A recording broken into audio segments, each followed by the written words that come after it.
Bienvenidos jóvenes a un encuentro más de nuestra asignatura Formación y Orientación Laboral.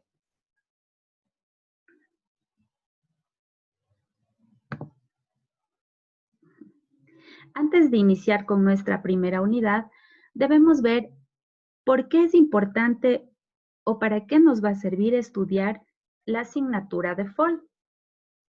Pues miren ustedes, FOL va a permitir que el alumno entienda y se familiarice con las condiciones del trabajo, los mismos que van a tener en un futuro. Es decir, FOL es la conexión entre lo que se aprende y lo que va a pasar en la vida real. Con FOL ustedes aprenderán acerca de sus derechos y obligaciones como trabajadores, así también como los riesgos laborales y cómo ingresar al campo laboral.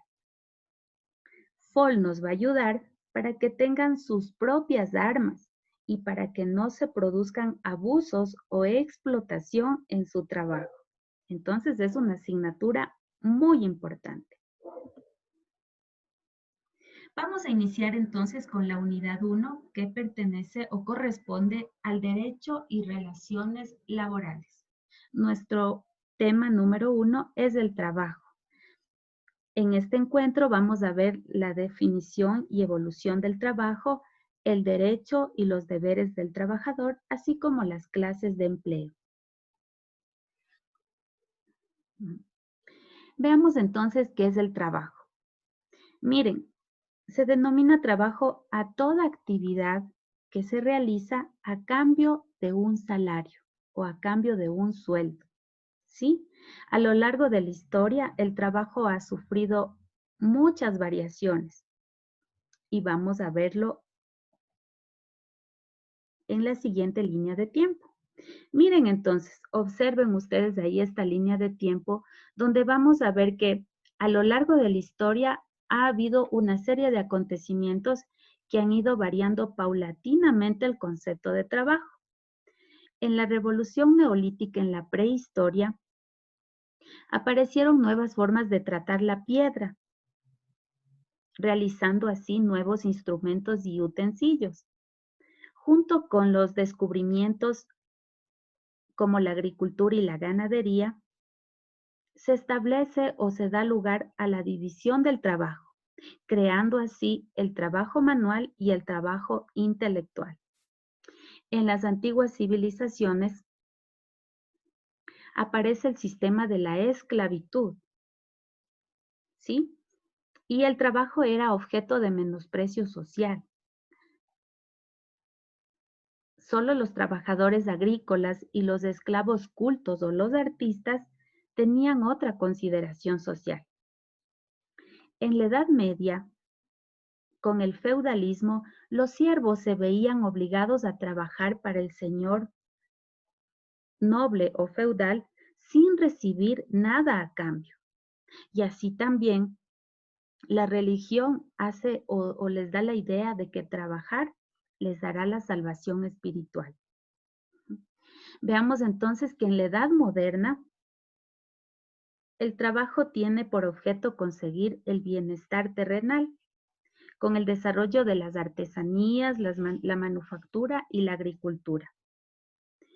En la revolución industrial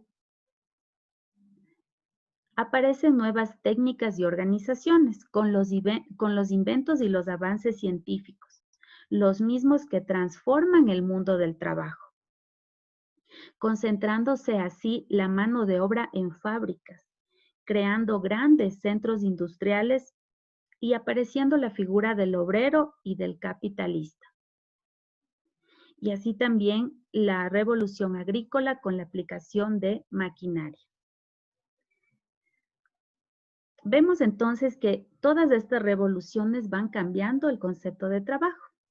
Miren, en la segunda mitad del siglo XIX y comienzos del XX, aparecen nuevas energías como el petróleo, la energía eléctrica y los avances en el transporte. Y en la segunda mitad de este siglo, con las computadoras u ordenadores y la aplicación de la informática en todos los campos, lo que da lugar a nuevas tecnologías que han transformado profundamente la vida económica y social. Entonces, miren cómo va cambiando el concepto de trabajo y también cambiando los perfiles y las competencias profesionales. ¿Sí? Ahí vemos entonces un meme de cómo va avanzando según la edad el trabajo. Veamos ahora qué es el derecho al trabajo.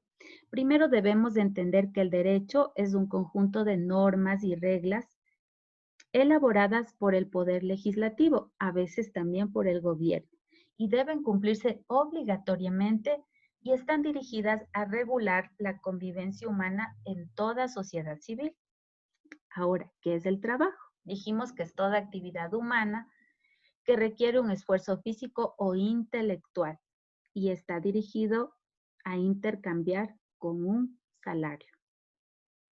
Entonces, uniendo estos dos conceptos, podemos ver que el derecho al trabajo es un conjunto de normas que se deben cumplir obligatoriamente y que están encaminadas a regular las relaciones que nacen del contrato de trabajo entre el empleador y el trabajador.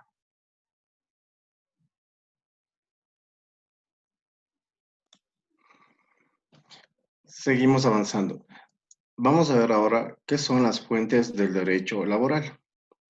Primeramente, se denomina fuente del derecho laboral a las normas del ordenamiento jurídico laboral que regulan las relaciones entre trabajadores y empresarios.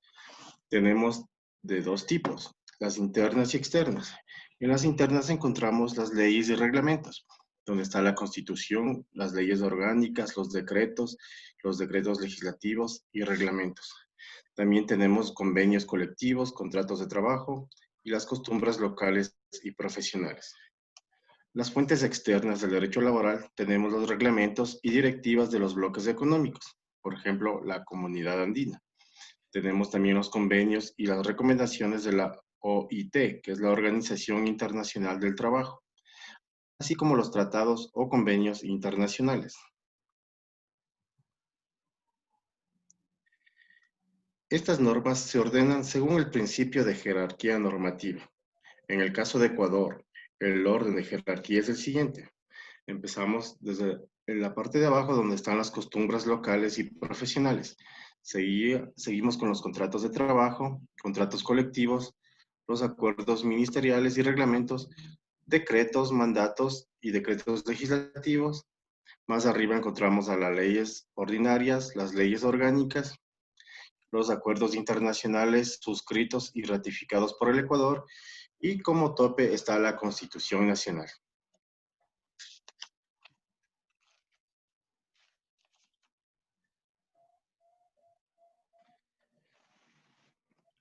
Como habíamos descrito, tenemos la comunidad andina. La comunidad adopta decisiones que se aplican en los estados miembros luego de su aprobación. En este caso se destacan importantes decisiones respecto al trabajo. Por ejemplo, tenemos la decisión 545, que trata sobre la migración laboral. Ustedes vieron que hace algún tiempo crisis en Venezuela y vinieron personas de acá al Ecuador, migraron a buscar trabajo y a buscar otra forma de vida. En ese tratado, en esta decisión 545, que busca que en los Estados miembros se establezcan progresivamente normas que permitan la libre circulación y permanencia de los ciudadanos andinos en la subregión con fines laborales. Tenemos la decisión 583, que trata sobre el instrumento andino de seguridad social. ¿Qué quiere decir esto? Se pretende preservar el derecho de los migrantes laborales andinos a percibir las prestaciones de seguridad social y garantizar la conservación de sus derechos adquiridos en cualquier país miembro en donde se encuentren trabajando.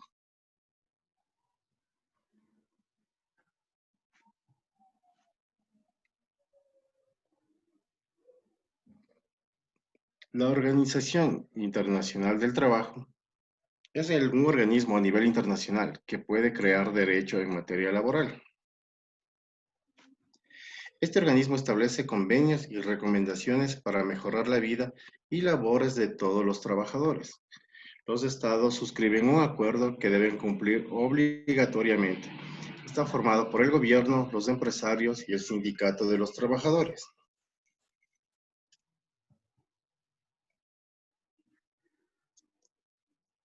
También encontramos los tratados o convenios internacionales. El Ecuador firma convenios con otros estados. Esto se convierte en un convenio bilateral. Y cuando el Ecuador firma convenios con varios estados, se convierte en un convenio multilateral. Estos acuerdos en general tienden a proteger los derechos laborales de los migrantes en los países donde residen.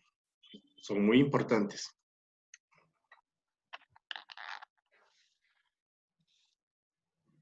Y ahora vamos a hablar sobre las clases de trabajos.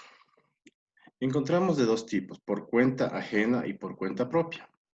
Cuando hablamos de trabajos por cuenta ajena, encontramos a los trabajos